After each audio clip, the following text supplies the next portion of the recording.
theme music for the podcast. We don't actually have any theme music, so someone will probably make one up for us. I don't want to name any. Rachel! I hope it's Rachel that does that for the podcast. Yeah, we're back. We're back in the tiny room. Theme music! For goddamn. We are the most professional podcast in Dublin. Ladies and gentlemen, thank you for joining us again to listen to our antics. I'm your co-host, Micheal. I have a sore throat today, so I'm going to do less of the heavy lifting than my very... I was going to call you attractive. Fuck it. That's one. That's one. We've got two left. Then my very attractive co-host, Ben. That's fine. I don't mind talking. Say hello, Ben. Hello, Ben. We're back in the tiny room, Ben. Yes, we are. Come here. Yes. Justice League. Yeah. It's coming this week? Awfully soon. Yeah. We're not going to do a podcast about it next week because, it'll be too soon. We might take a review. We're going to do something podcast or movie related for next week, though. Yes. Yes. Have a little related topic. Related, but we won't do a review yet. No, there should be no review. Perhaps a mini review. A mini review. Perhaps. Less spoilers. Interestingly, well, you be the judge of that. Interestingly, I saw my first real world Justice League promotional material. Real world. Yes. Do I need to explain what I mean by real world? With an actual reference to... No, I mean outside the sphere. Oh, of internet. Yeah.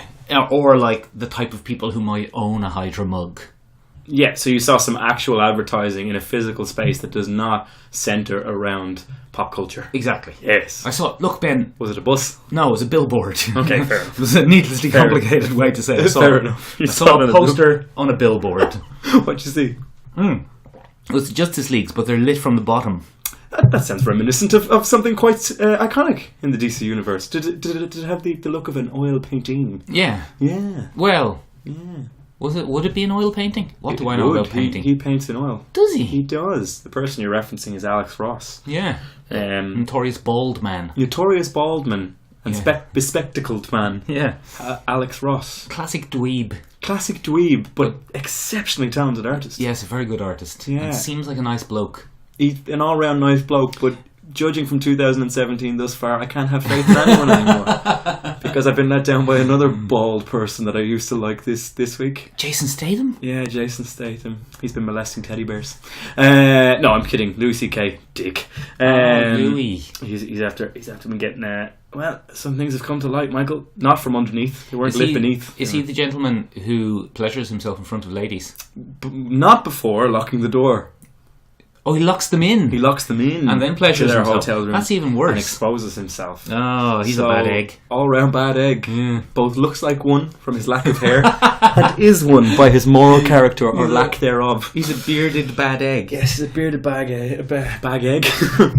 Bearded baguette. Bearded baguette. Good podcast. Yeah, the poster you're talking about is one of the new promotional posters for Justice League. It is extremely reminiscent of work that Alex Ross did for the 90s run Kingdom Come. And also Justice. He did two major titles for them in the 90s. He's very famous because his superheroes are exceptionally realistic. Yeah. They don't have deltoids on deltoids. They're not stacked superheroes. They are very much anti-Leafield, and they kind of have the traditional physique of 50s Hollywood stars, where it's a bit fat. It's not. Yeah, they're not trim. Mm-hmm. They're bulky people. They're heavy. Like Superman looks like he's a weightlifter, a traditional weightlifter, or a circus strongman. Yeah, a man that doesn't really have to push himself, but is in excellent physical condition, like me. Yeah, like yourself. Thanks. Yourself, Michael. Thanks, Ben. Not unlike yourself. I am feeling a bit rough today, so that'll appreciate help. That. Yeah, but I think it's a bit sneaky, Michael. I think it's very... Hold on, let me do an overly dramatic question. In what sense do you think it's sneaky? Well, in the sense that I think they are intentionally evoking what is an iconic image from their back catalogue. Right. And they're trying to apply it to something that may not be as iconic. But that's not sneaky, Ben. That's called marketing. It's marketing, but I don't like it. Advertising. Sorry, I forgot that advertising is just sneaky. Do you like the poster, though? It's quite a nice poster. I really like it. His likeness is astoundingly good, and they all look proper. Yeah. I prefer the look of them in poster form than I do in the clips that I've watched. I really don't like the shaped Batman eyebrows that I've seen on Batfleck. I saw an interview today with with Ben Affleck, asking him what he thought of the term Batfleck. And what did he say? And I think he finds it less annoying than Benifer. So, it seems to be always him. That's fair enough. I like the poster. If the movie is good, I think we should get it for the tiny room. It's a nice poster. Yeah. I completely agree. It's up there. Go on. I do have one small criticism, though. The needless insertion of their various logos is very annoying in the font. Oh, I hadn't noticed Unite that. to save the world. Oh, and then, yeah. World has the Wonder Woman W. Save has the Superman S. The Unite to save. One of them has the F for Flash, so it's not Unite to save the world. It's something else. But anyway, it's something Unite along to those. save the world. Or you can't save the world alone, or something like that. I don't know. But there's no W in that. World. Unite to save. See, I'm very ill. Don't save the world alone or something. Anyway, each one has been shoehorned into the text, and it's quite jarring with the traditional poster. Like, it would work really well with just Justice League and that oil painting, but then they have this white kind of. It's very messy. It's like when something isn't formatted properly. You have this peeve as well. I don't like that. Yeah, it kind of looks like that. It's like, they just shoved everything in. I don't like that. Yeah, no, didn't like it at all. But otherwise, good poster, slightly sneaky, but it's marketing. We might be able to get one without the logo on it. I'm sure we could. Wouldn't be surprised. I'm sure we could. Because I'd like to get the Thor one without the logo on it as well. Yeah. Speaking of Thor, the lovely men at Dublin City Comics put aside a Thor art book. Aye, you did very well this week. I know, it was lovely. Well, I still have to pay. To be fair, they're running the business, mate. Yeah, but no, it's very nice. It's very nice. It looks lovely. I got very jealous while browsing Instagram today because I saw Andy Park did a little flick through. He's doing a live video this evening, where he and his team go through it with you. Oh wow! Wow. Let's move on. Fair enough. We're moving on to our most popular segment. Oh, fuck. Our most popular, least popular segment. That's two. Hold on, give me a clean edit so I can insert this theme music in. That'll do it. The Inhumans! Benjamin! It's over! Yeah, thank God. So what do you want to know? I don't want to know anything. It remained dreadful. Yeah. There was a very silly ending about Maximus not stopping the destruction of Atalan out of either spite or incompetence. It was very strange. Atalan's destroyed. What? Yeah, it's destroyed. They're all back on Earth now. Black Bolt spoke. Oh, we had a proper little... He said, "Goodbye, brother." Did he... He knocked the facade off a building. Oh, I thought he vaporized him. No, I thought he did a parent trap. No, he locked him in a bunker on the moon. Oh. Gorgon came back. He's a bit angry. His power is now seem to revolve around boots because they've completely given up on the hooves. Putting them on, not taking them off. Dreadful. Crystal remains too skinny, and Crystal blonde. Was she quite? No, I remember her, but was she too skinny in the? Is she quite a slim lady? Well, all comic characters are slim ladies. They are. But both the Marvel and the DCU cinematic universes have generally avoided casting super slim. Like Scarlett Johansson isn't the slimmest lady in the world. She's curvaceous. She's a delightful lady. Gal Gadot put on a bit of weight for... Really? Yeah. Who else? Elizabeth Olsen is not a stick figure. But all of the ladies in Agents of Inhumans are just unbelievably thin. I worried for them. Okay. I think so. Just to be clear, just to clarify, on behalf of Micheal and Benjamin's podcast, because I can feel a social justice warrior rant coming on from somebody. That'd be lovely. We're not skinny shaming. No. This is out of genuine concern for their health and a lack of diversity in casting. Like, not in the sense of like one of them is Hawaiian and three are white, but it's a lack of diversity in casting of body types. They're all about the same height. They're all about the same weight. They're all... Oh, my voice. Do you think it reflects the narrow-minded view of the pedant who produces the show? Yes. Yeah. I bloody hate it. Yeah. Funnily enough, there was a trailer for Marvel's Agents of S.H.I.E.L.D. Looks great. In that you still like it and... Anything is better compared to Inhumans by comparison. Yes, but they're in space. The Kree are there. Ooh! Yeah, they get kidnapped by the Kree. There's spaceships on a TV budget. There's this weird, unnecessary knockoff of Star-Lord, which if... Is it Corsair? We don't have a name yet. He hasn't given Drex or something like that. It might be a new character. But I don't like that. He has a robot mask and a red jacket. Here now. And I think rocket boots. It's bonkers. Here now. It's like... I'm tentatively going to place a chip on the table and say Corsair. But, we might get a name. Isn't Corsair a mutant, though? But he's a space mutant. Oh. It's Scott Summers' father. Yeah, but Fox will own the rights to him. At least until the merger. Yeah, that's the silver lining of the tragedy of Inhumans. Yeah, but we're going to talk about that next week. Oh, sorry. Okay. Yeah. Back in my box. Back in your box. Got so excited. It looks good though. Yeah. It looks good. There's Kree, there's spaceships, there's banter. It looks much better than Inhumans. I'm glad it's back. Ben. Yes. It's time for our third most popular segment. Mm-hmm. Is that right? Yeah. It's you. Why would you do that? I don't know. Is what it's called. This involves a very popular television show at the moment, Michael. Oh, I thought I knew what this was. I don't know what this is. No, you don't. I don't. Oh, Stranger Things. Oh. 2. Oh. It involves that. Have to say, I'm up to episode 9. Not fully caught up. There's only 9 episodes. No, I'm at the beginning of episode 9. They've spoilers. Yeah. Yes. They've just been reunited. 11 and Mike. Oh, have lovely. just shared their little moment. She came Lovely. back all goth. Yeah. Boyd and stuff. Yeah, very good. I skipped episode 7, controversially. I skimmed through it very quickly. How interesting. Because I heard that it's just very...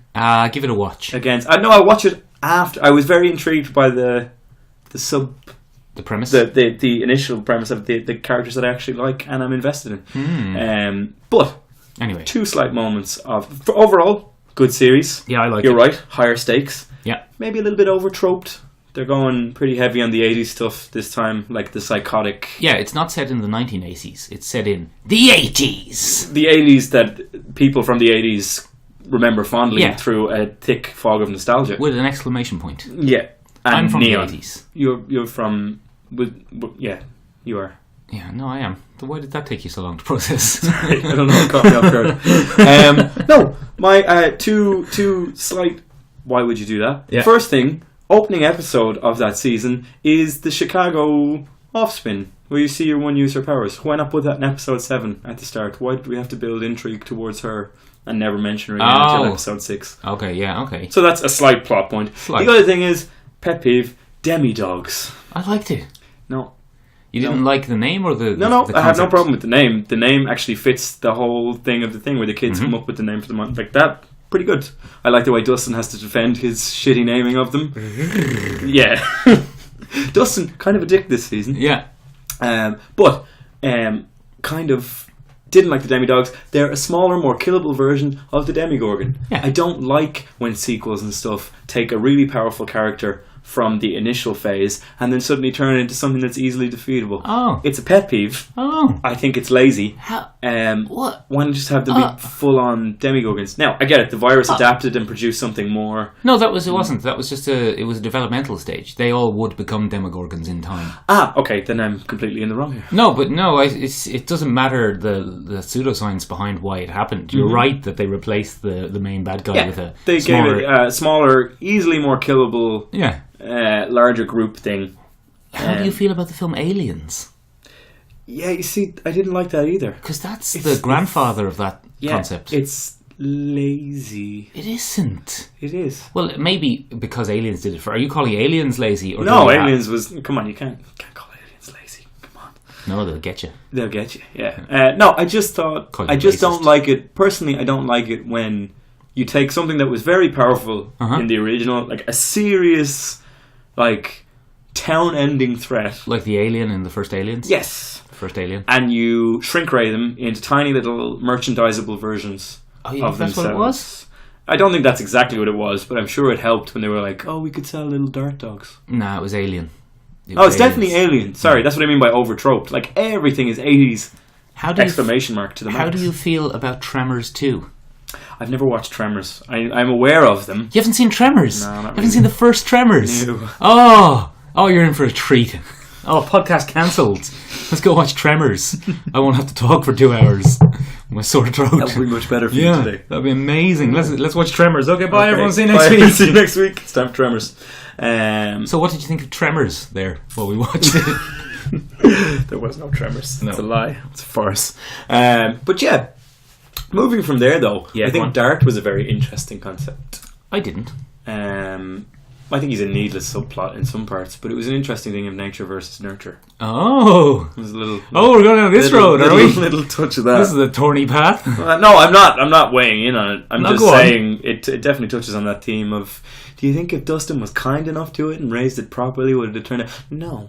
But it let them go. Oh, shite.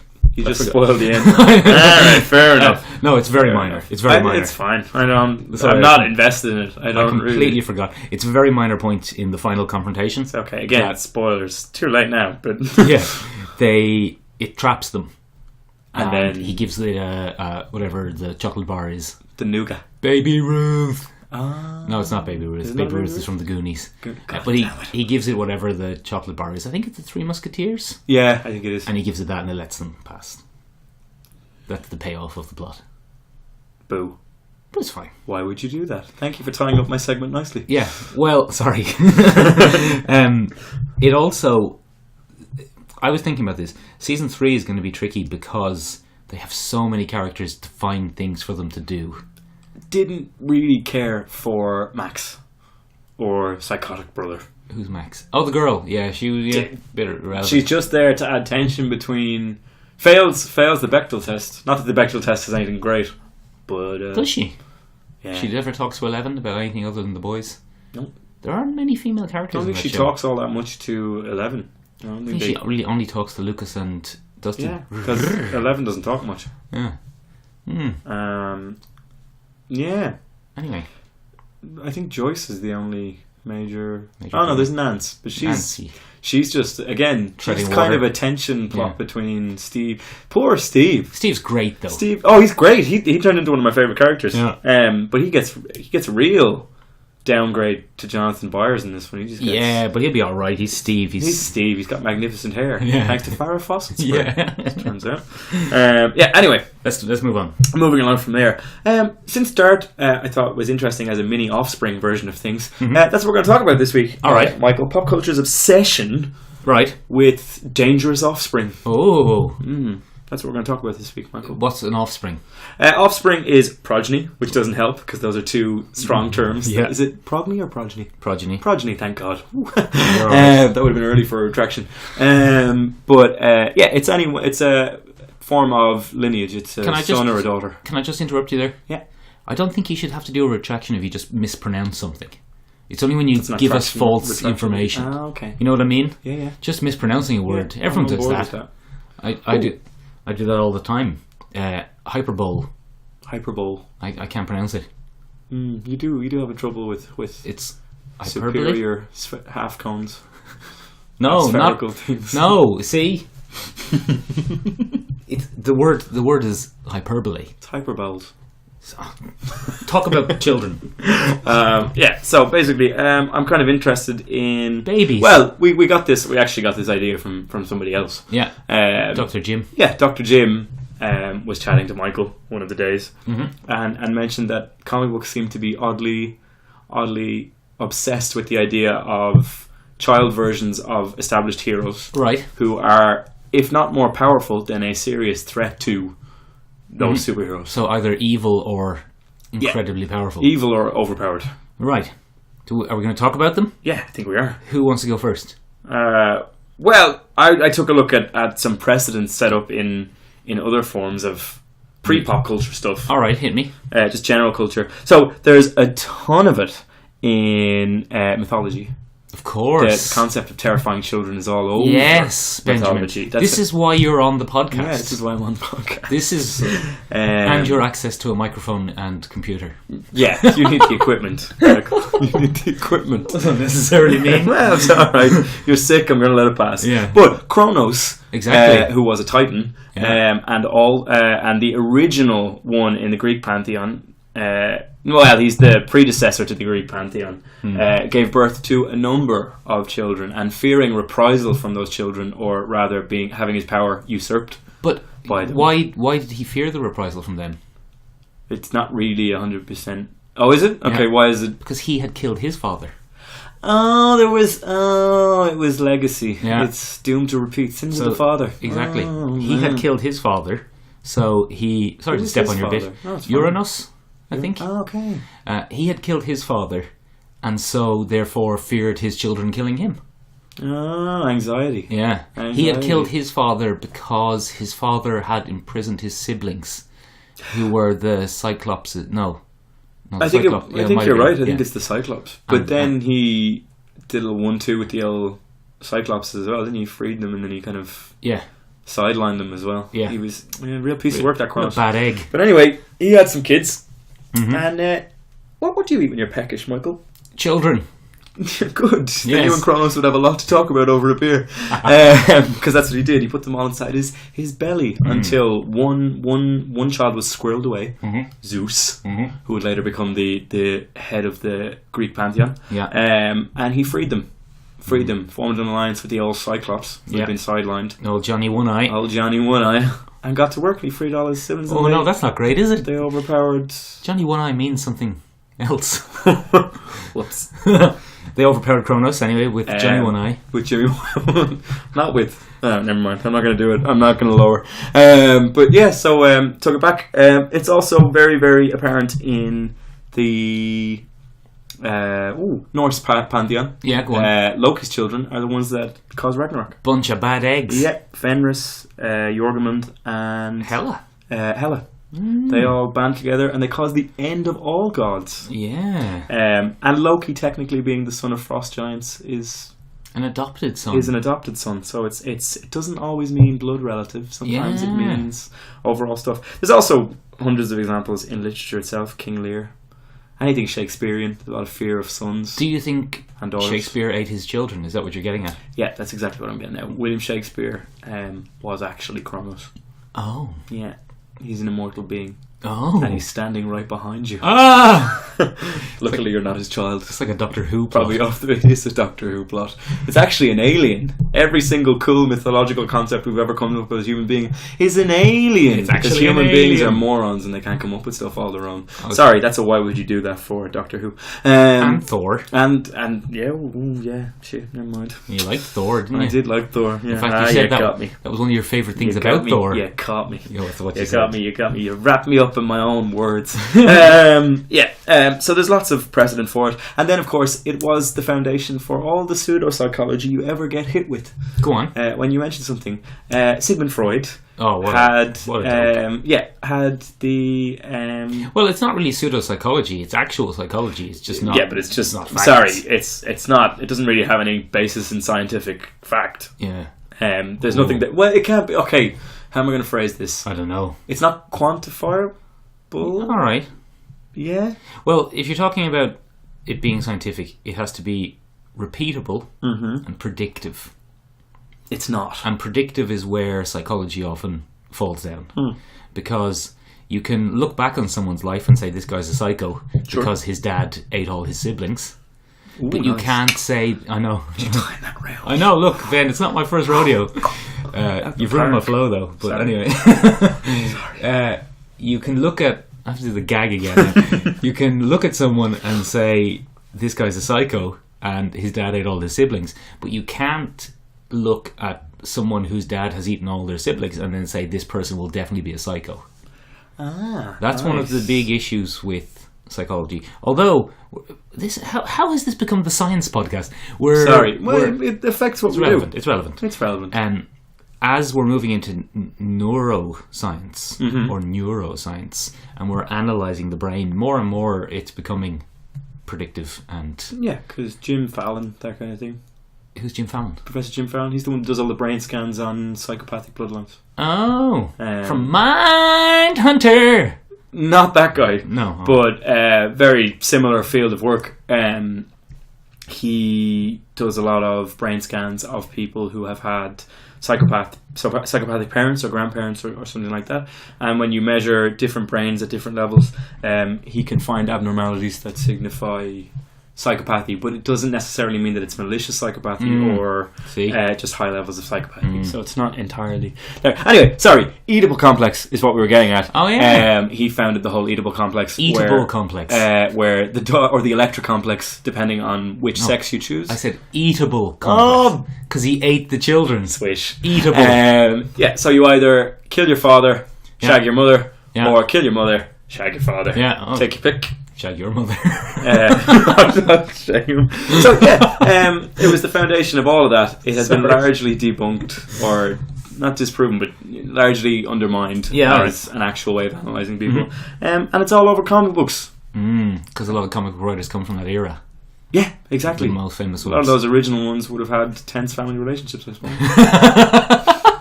Like you when your parents listen to this podcast. That's just a succession of my father shaking his head when he drinks whiskey.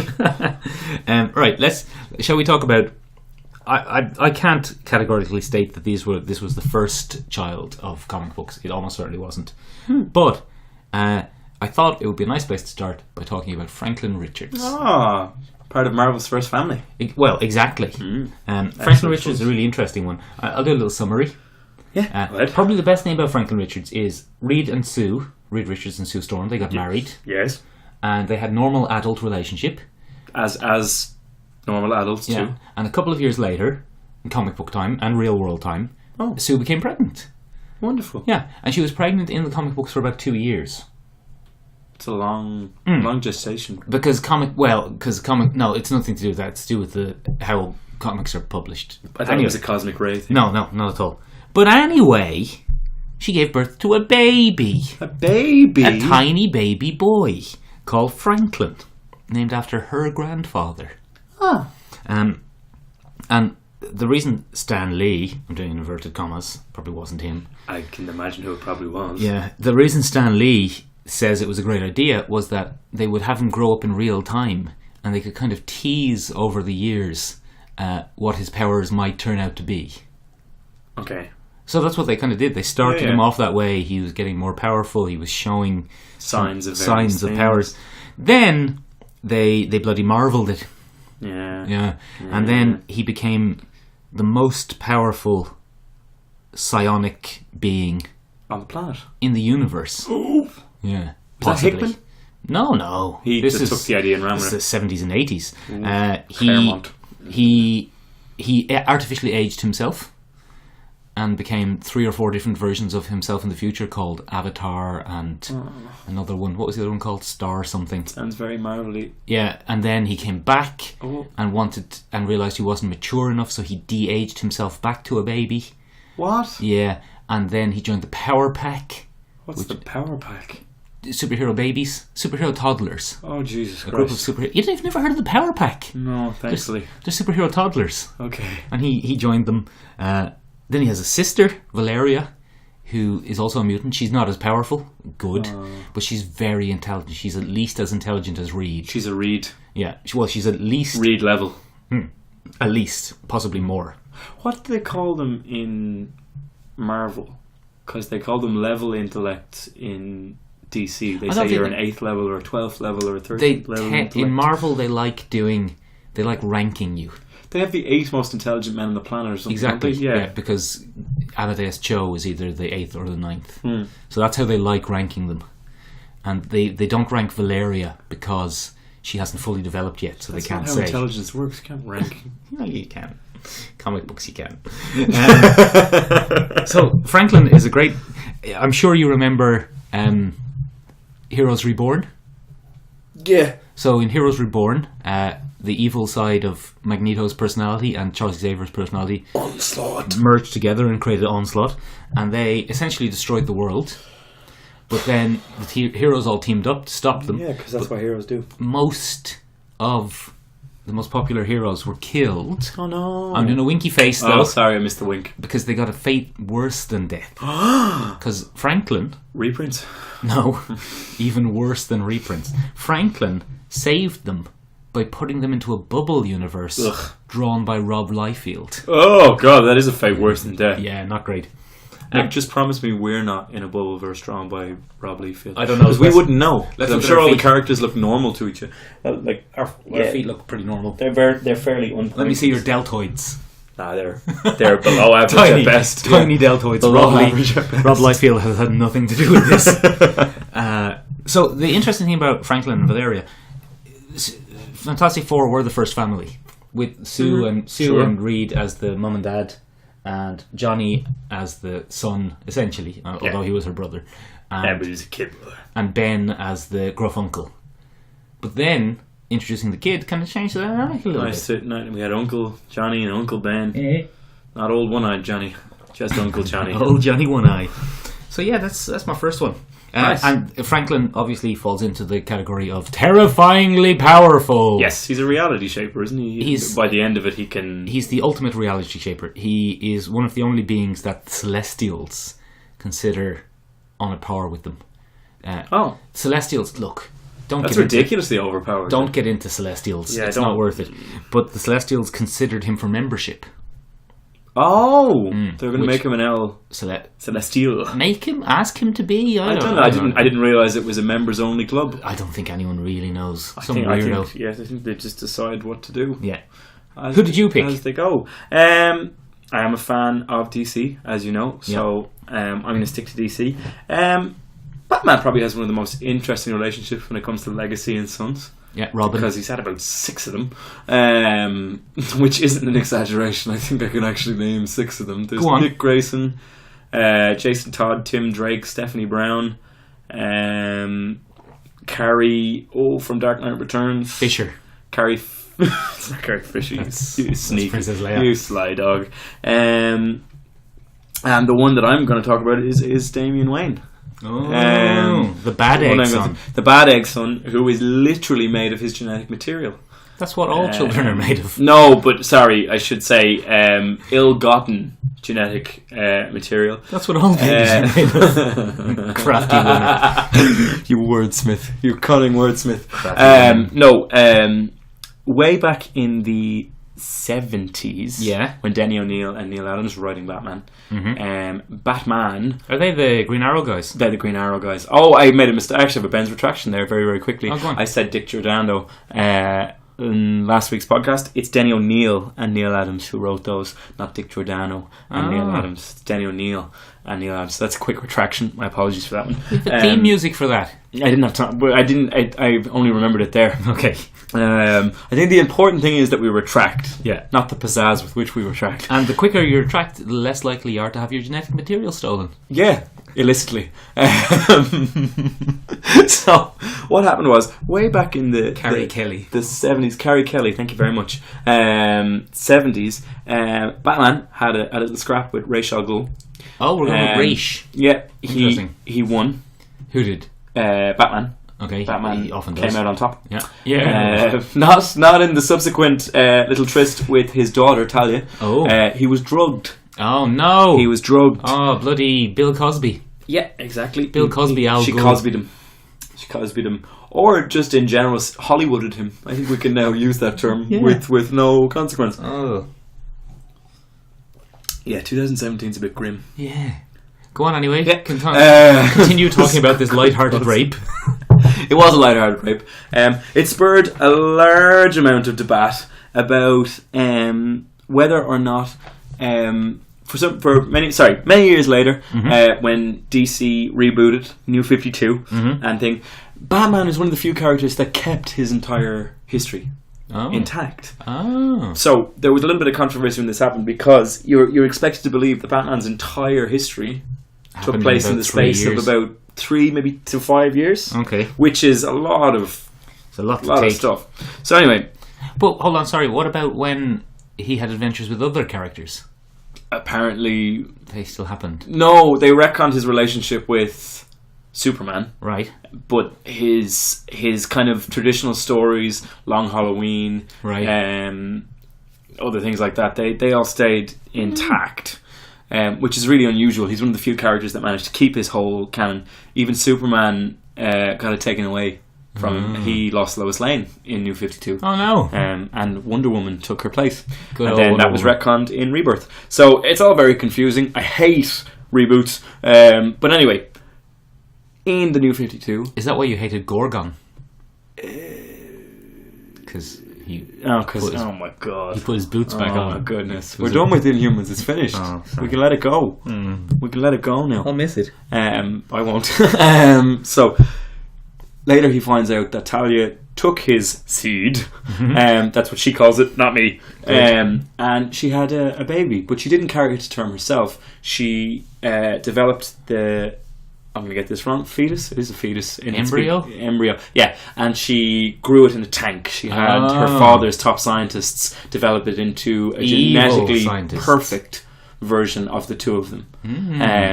So there's a little bit of Nazi eugenics going on. There's a little bit of stuff like that. Anyway, he is born Damian Wayne at 11 years old. He's artificially aged. Born at 11? Oh, he's taken out of the tank for the first time when he's like 8, I think, and then he's brought up to date that way. And he's... Does he have a belly button? I don't know. I don't know. We should check. That's interesting, isn't it? So he is the equal of his father at that age. Right. So he's highly talented, highly skilled, very intelligent, very gifted strategically speaking. But one key difference is he's been taught to kill by his mother. That's very interesting because they've assumed that all of those things are genetic. Who says being a strategist is genetic? I think comics do. Or being able to fight is genetic? I think comics do. That's very interesting, Ben. Yeah, I think comics do. I don't like it. Yeah, you probably wouldn't. Yeah. He's a bit of a... Anyway, he's interesting because he challenges all of Batman's ideals. He is basically... his worst nightmare for Robin before Jason Todd. And he came back and did all that. It opened up a lot of serious questions about whether or not Batman was raped. I don't know why there was so much debate about it. He was? It really... I think he was. For sure. He was rohypnoled and then she had her way with him. Yeah. And there was a rake of things. And the main criticism was that a lot of people thought that Batman couldn't be raped. Because he was Batman. It wasn't. He would have been prepared. He has an ever condom placed upon him. Bizarre. So that was the hilarious thing about it for me. I remember reading it and just being like, it would open up an interesting debate about whether or not, male rape is a thing, whether it's featured or whatever. But no, what they had an issue with is, no, Batman's too prepared to be raped. Isn't that a male fear though of a woman surreptitiously keeping your seed? Rape doesn't happen to men. No, not rape. I'm not talking about rape. No, Mick. But I'm saying... Where they go fishing through the bin for your condom. Or they just keep it in a little secret compartment inside their body or whatever. Like a bee. The vagina glove box. Oh no! That's one of the worst things I've ever heard. But yes, essentially. That is not what we are calling this episode. Yes, that There's is. no way YouTube allows to have that. Yeah, I think that is a fear. But he's very interesting, and he tests Bruce's or Batman's resolve quite a bit. He often goes against his orders. It's really, really interesting. Grant Morrison did kind of an Elseworlds version of him where he takes over as Batman, but he makes a deal with the devil and sells his soul. Ooh. He becomes a supernatural kind of Batman, a spooky Batman. And he does what his father never could do. He murders all his villains before they rear their ugly heads. Yeah, and he tries not to do that in this kind. So it's a really interesting concept. So yeah, Damian Wayne is my pick for that. He is. I'm going to talk about Invincible. Have you seen The Invincible? I've read The Invincible.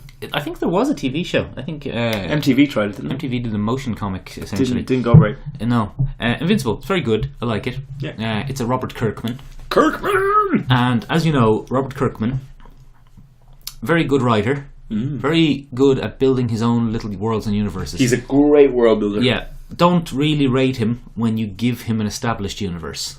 A lot of the time what he does has to be undone at the end of his run. Oh, really? Yes. You hit the reset? Yeah. Pretty commonly. Any examples? Anyway, Ultimate X-Men Dark Phoenix saga. Yes. She just resets everything. Yeah. Apocalypse turns out to be... Or Mr. Sinister turns out to be Apocalypse? No, he's the vessel for Apocalypse or something like that. Anyway, I think Mr. Sinister's supposed to have a split personality, and they're just... And one of them is Apocalypse. One of them is Apocalypse. But then she just completely undoes him in a split second and resets the universe. Or something. Who cares? Yeah. Look, it was when the Ultimates started getting bad anyway. Yeah, there was that. So Invincible is good because it's generally pretty self-contained. And it has followed the life of this young man, Mark Grayson. From teenagedom. From teens to probably in his mid-20s now, mid-20s. I'd say. Early to mid-20s. Was it real time? Did they real time him? In so much as you can with comics. Yeah. Because sometimes you wait 2 months and then the issues happen back to back. Sure. So anyway, I fell. Sorry for shaking the mic. Sorry. I'm very sorry. It's very tired. He has a lady friend, the lovely Atom Eve, with her delightful red hair. And she wears a nice pink outfit. She does. And he gave her the old business, the old Johnny One Eye treatment, but consensually. And she became pregnant with his baby, a lovely baby. And then a bad man came and ripped her leg off. Bad man, not Batman. No, not Batman. A bad man came and ripped her leg off. And while she was having surgery to fix her leg, she had the baby. So then they had a baby. They called the baby Terra. Terra after Earth, because they weren't living on Earth at the time, were they? Well, they were starting to. They were in transition. Yeah, so it's good because it's really there's breastfeeding between superheroics. There's realistic Yeah. depictions of parenthood and superheroics. Yeah, there's like sore nipples. There's not being able to go to things. Excellent. There's like tensions about who's looking after the baby and who's being a superhero. She puts on a lot of weight while she's pregnant. I think she put on the weight before. I think she lost the weight when she was pregnant because she was converting the weight to feed the baby or something.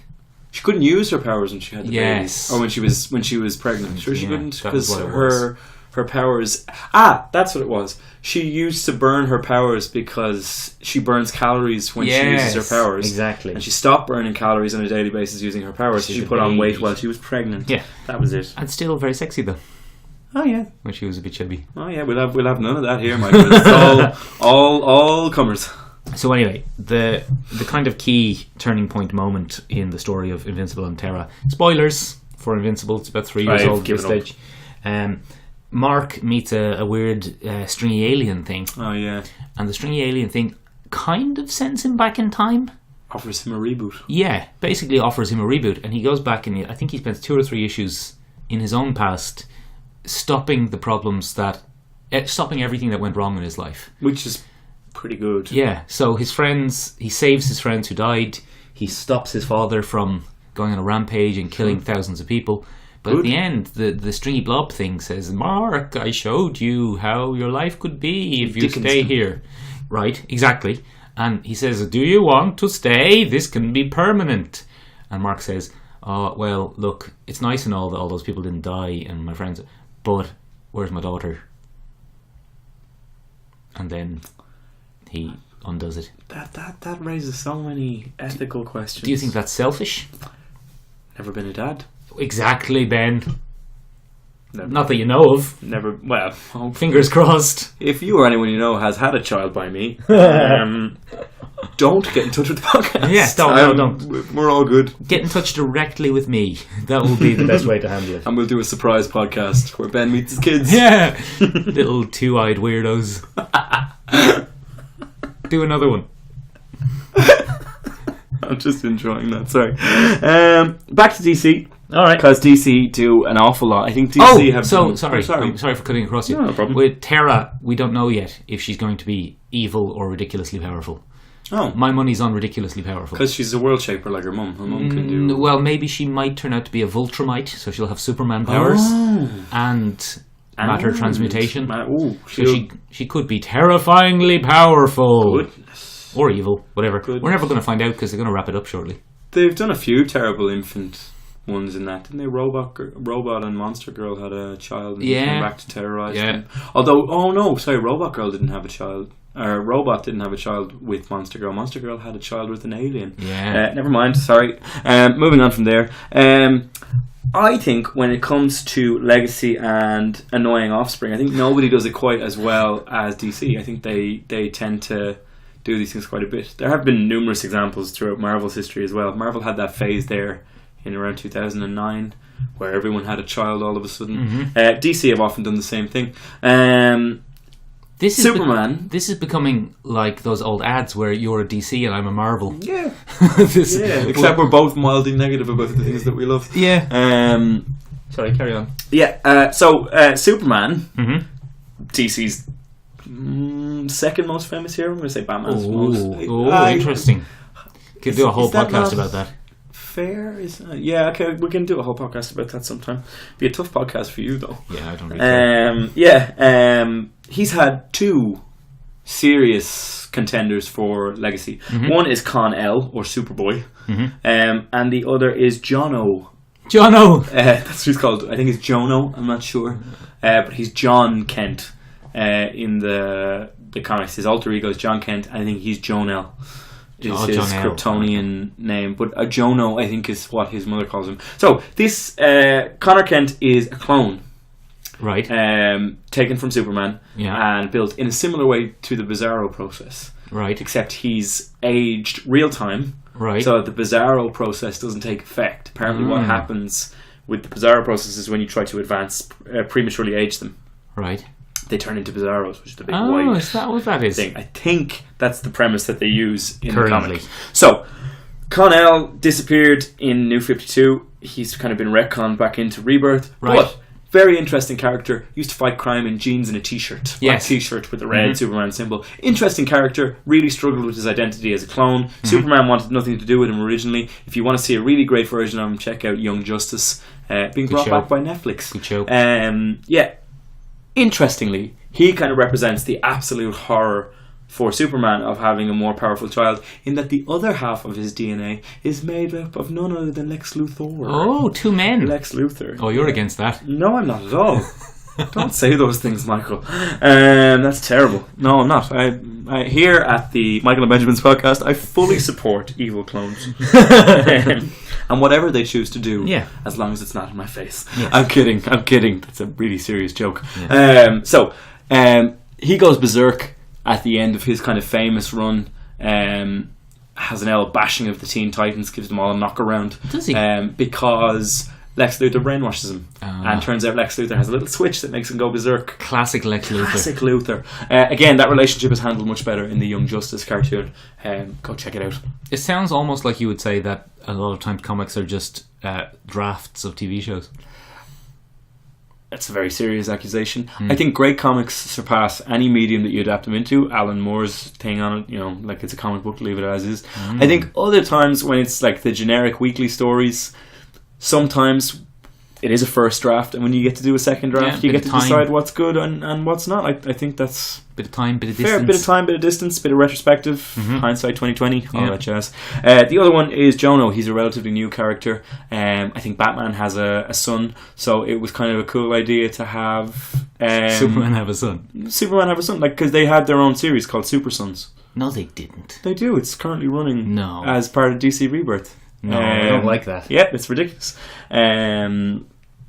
It's drawn by Jorge Jimenez or George Jimenez, but I'm assuming because he's of Spanish descent that it's Jorge Jimenez. Probably. A very cool drawer, kind of heavily influenced by manga, but does it in a very realistic style. So he has a very clean, kind of super good comic book style. Very nice, interesting, kind of like the Adventures of Batman and Superman light. But they don't trust each other at all. Good. So there's none of that. So there's a lot of things where Damien is obviously not very naive. Jono is very naive. There's a lot of clashing between the two. They're learning from each other. It's a whole thing.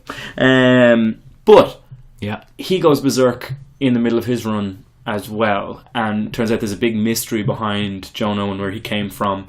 And I think one day Lois realizes that she doesn't know who he is or something like that. She doesn't remember having him. Oh, she's Lois's son. It's Lois and Clark. Oh, yeah. So Wonder Woman disappeared. She was retconned in the Watchmen influencing the DC universe crap. So he's around. We have to wait and see what becomes of Jono. So he's a mystery still left to be. Shall we retcon that to be the end of the podcast? Let's go back and reboot. All right, bye everybody. Let us know which comic children or offspring you like, and whether they are evil or terrifyingly powerful. Do let us know. Yeah. And we'll see you next week. See you next Back week. in the tiny room.